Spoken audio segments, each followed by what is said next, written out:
Pfizer/بائیو N ٹیک اور موڈرنا corona viruses کی تیسری خوراک محفوظ ہے اور اگرچہ وقت کے ساتھ ان کی افادیت گھٹ جاتی ہے مگر کووڈ کی سنگین شدت سے بہت زیادہ تحفظ فراہم کرتی۔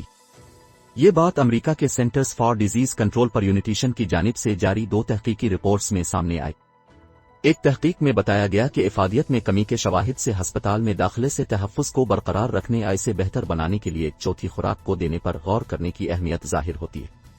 اس تحقیق میں امریکہ میں کووڈ-19 کے 22 ہسپتالوں اور ہنگامی نگہداشت کے مراکز میں داخلے کے حوالے سے ویکسین کی 2 اور 3 خوراکیں استعمال کرنے والے افراد کے ڈیٹا کی جانچ پڑتال کی گئی تھی۔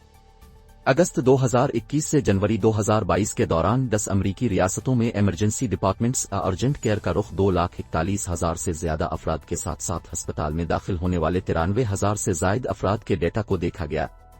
ڈیٹا سے ثابت ہوا کہ بوسٹر خوراک استعمال کرنے والوں میں بیماری کی سنگین شدت کے خلاف تحفظ 2 خوراکیں استعمال ہونے والوں سے کم تھا مگر بوسٹر ڈوز کی افادیت میں وقت کے ساتھ کمی۔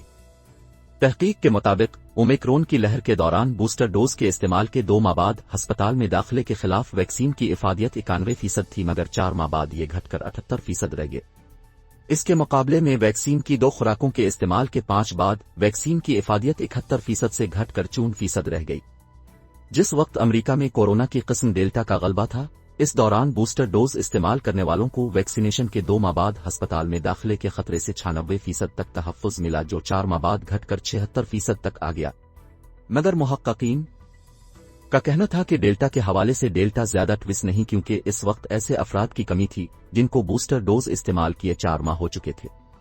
انہوں نے کہا کہ مجموعی طور پر نتائج سے اندیا ملتا ہے کہ M R N A vaccines کی تاثیر خوراک سے سنگین پیچیدگیوں سے نمایاں حد تک تحفظ ملتا ہے۔ دوسری تحقیق میں ویکسین کی اضافی خوراک کے محفوظ ہونے کی جانچ پڑتال کی گئی اور اس میں ستمبر 2021 سے فروری 2022 کے دوران بوسٹر ڈوز استعمال کرنے والے 7,21,000 سے زیادہ افراد کے ڈیٹا کو دیکھا گیا۔ تحقیق میں دریافت کیا گیا کہ ویکسین کی اضافی خوراک لوگوں کے لیے محفوظ ہے اور جو افراد ایک ہی ویکسین کی 3 خوراکیں استعمال کرتے ہیں ان میں دوسری خوراک کے مقابلے میں کم مضر اثرات سامنے آتے ہیں۔ محققین نے بتایا کہ ویکسینیشن فراہم کرنے والے اداروں کو مریضوں کو مضر اثرات کے بارے میں آگاہ کرنا چاہیے جن کی شدت عموماً معمولی ہوتی ہے مگر ہم نے دریافت کیا کہ بوسٹر ڈوز کے استعمال کے بعد مضر اثرات کم سامنے آتے ہیں۔